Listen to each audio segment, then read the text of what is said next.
I'd like to start with a music lesson. See how much you remember. Does anyone know what this symbol is?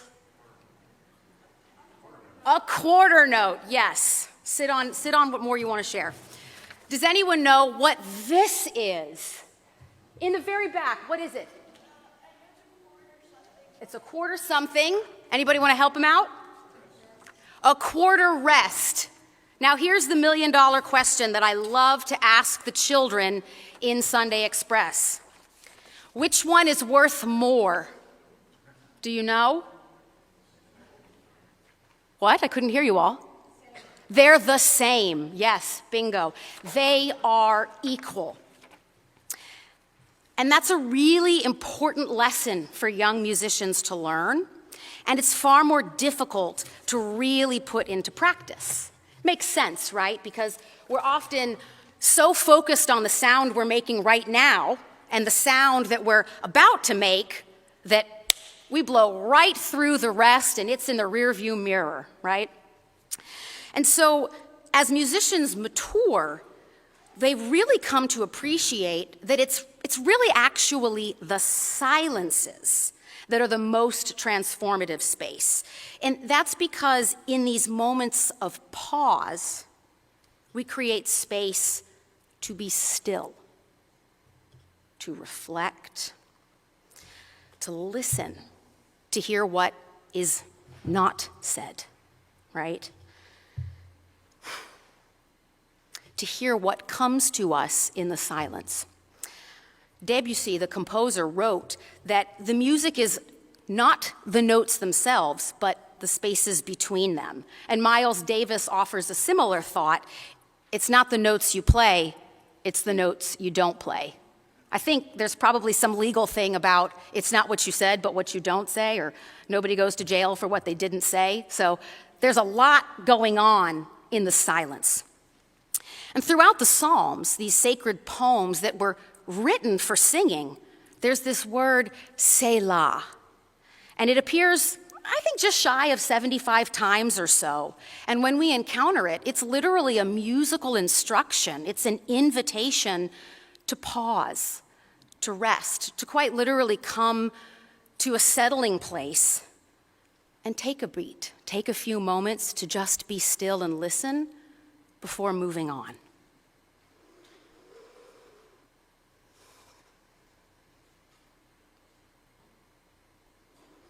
Do you feel that?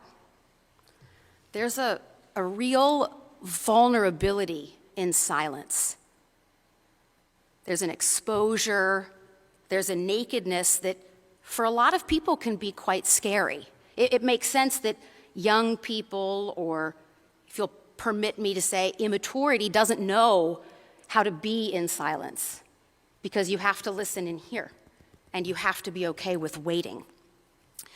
It's so scary that I think a lot of us, regardless of age, avoid it, and some actively resist it.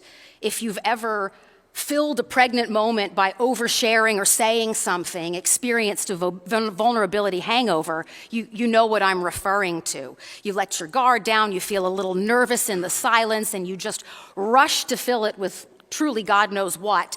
And then afterwards, whether it's 2 minutes or the next morning, you feel flush with shame, and you're very sure that, oh Lord, that vulnerability was not worth it. Psalm 139 is all about God searching us, searching for us, and knowing us, even in vulnerable spaces. The lectionary, our weekly collection of scripture readings, allows us to share the same readings, meditate on similar themes, and connect with Christians across other denominations and all over the globe. Theologian N.T. Wright describes the lectionary as a house with many rooms, right? Each room we go in with its windows looks out onto the same landscape, but each individual window in each individual room is going to give us a slightly different perspective on that view. So in a lot of ways, every passage from the Bible is God, always the same, but a slightly different angle, slightly different perspective. Now, you may know this, maybe not. Not every passage in the Bible makes it into the lectionary. There's quite a lot that doesn't, and today's reading is a good example of that. Sometimes we get different sections of Psalm 139. Today, we don't get verses 7 through 12, and never ever do we get verses 19 through 22. I'd like us to widen the aperture of our lectionary lens this morning and look through a few more windows. And I think, you can tell me after in the narthex, I think the view will be worth it. So if you don't know Margaret Wise Brown's book, The Runaway Bunny, you may be familiar with another book of hers. Everybody know Goodnight Moon? It's kind of the bedtime staple. Runaway Bunny was one of my little sister's favorite books growing up. And in it, it tells us the story of a little baby bunny who wanted to run away.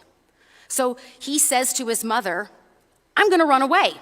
And she says, "If you run, I will run after you, for you are mine. I love you. You are mine." And of course, he's young, he's headstrong. He says, "If you run, I'll become a fish, and I will swim away." And Mother Bunny says, "Yeah, no worries, baby. I'll become a fisherman. I'll fish for you." And he says, "Well, if you become a fisherman, I'll become a rock so high above the water you can't get to me." She says, "I got you, baby. I'll become a climber. I'll climb to you. I'll go wherever I need to reach you." And he says, "Well, I'll go down. I'll go to the ground. I'll become a crocus." And she says, "Okay, boo. I'll be a gardener. I'll till and I'll keep. I'll wait for spring. I'll find you." And he says, "Well, look, if you're grounded here on 2 feet on earth as a gardener, you know what I'm going to do? I'm going to become a bird and I'm going to fly away. I'll fly so high, you can't possibly catch me or reach me." And Mama Bunny smiles and she says, "Okay, if you become a bird and fly away from me, I'll be a tree that you come home to." I want to show you that image again because I think it is so powerful. With her arms open, just waiting when he's ready. And over again, Baby Bunny and Mama Bunny go through this series of, if you become this, I will become that. And throughout the story, we have that beautiful dance, right? This back and forth that's grounded in how they will reveal themselves, respond to each other. Whatever you are, wherever you are, however you become, I'll become because I will find you. I love you. You are mine. Why do you think the baby bunny wanted to run? The story doesn't tell us, and I have to imagine he was angry or sad or perhaps really worried that he'd done something unforgivably wrong and the only solution was to pack up and go. And I wonder if that's how King David felt too. We know this psalm was written after the Judean exile. David is someone 100% on the run. He's on the outside of his community. He's left to start over again. I want to talk about what it is to be known, right? In English, we say know. I know. I know him. I know that place. I know 2 + 2 = 5. I'm sorry, paying attention. Thank you. In other languages, we have different words, right? In Spanish, there's actually 2 different ways to talk about knowing, saber and conocer, right? So saber is used to know facts, right? Conocer is what we use with people, with things with which we have familiarity, right? Pretty cool, no? Thank you. I had to make is that a bad dad joke for Henry? In Hebrew, there's this beautiful word, yada.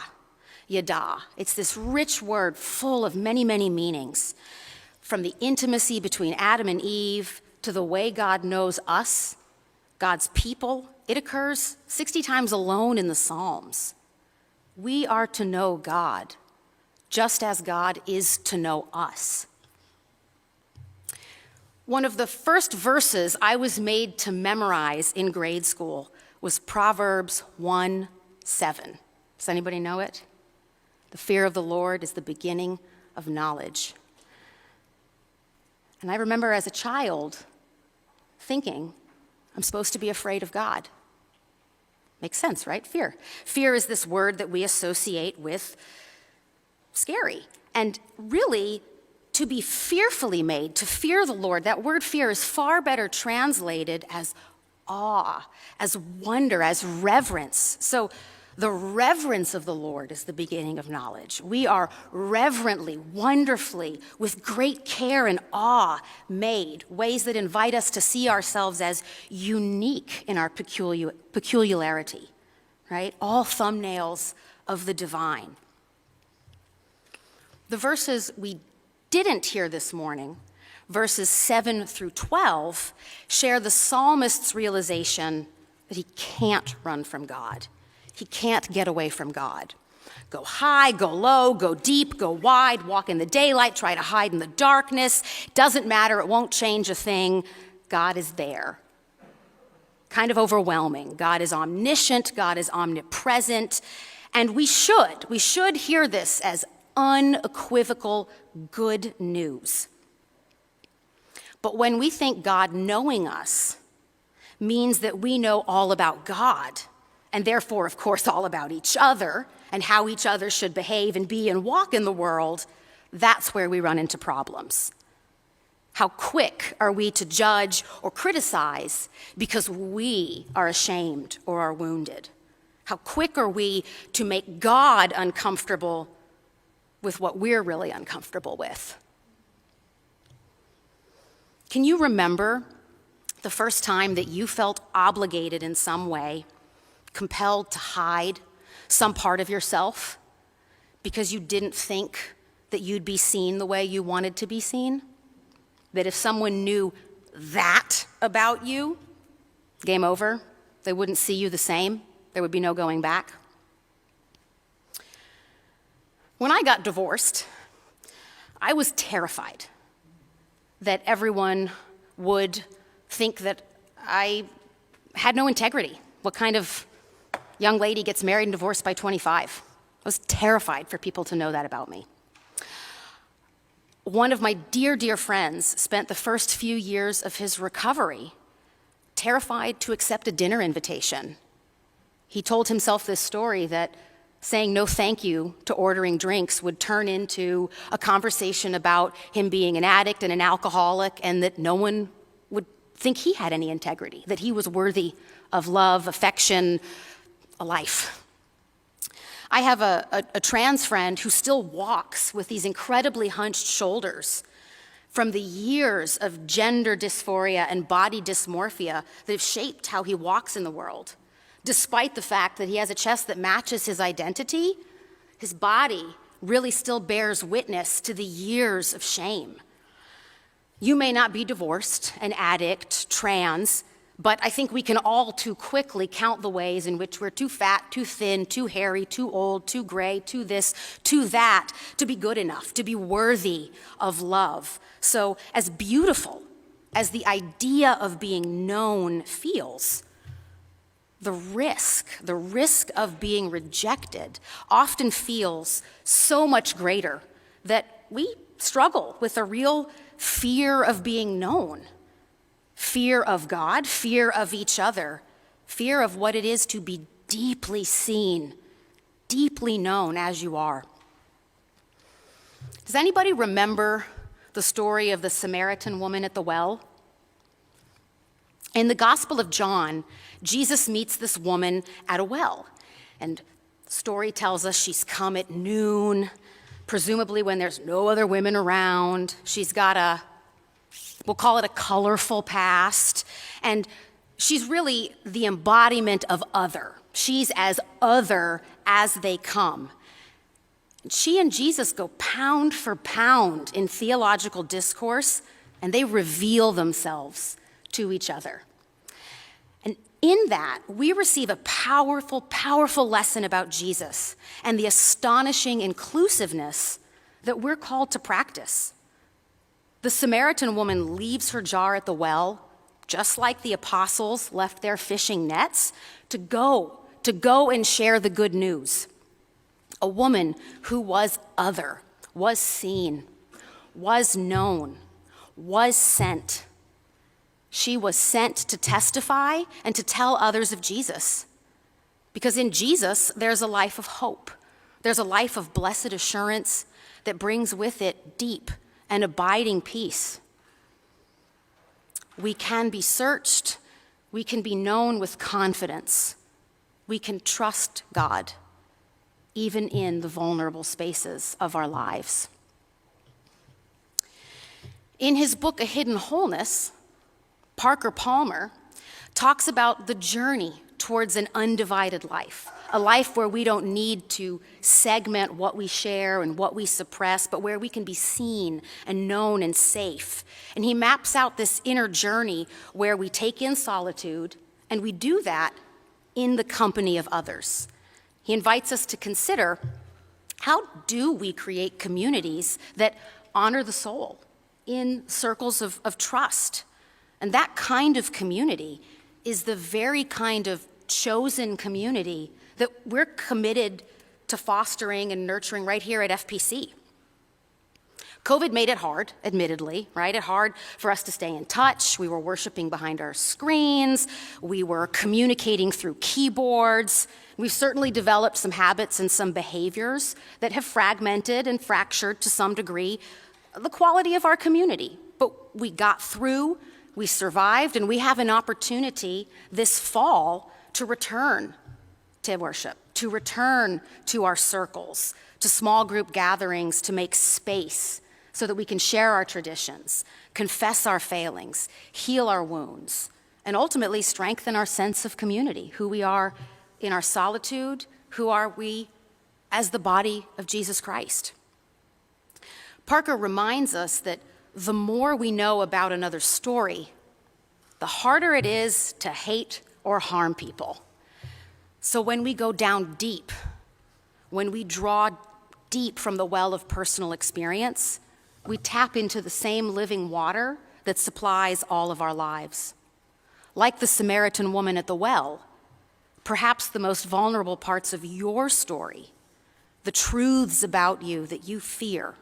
You fear them because you worry you'll be exploited, you worry you'll be dismissed or ignored, that those are the very unformed substance that God can use to create and welcome new life.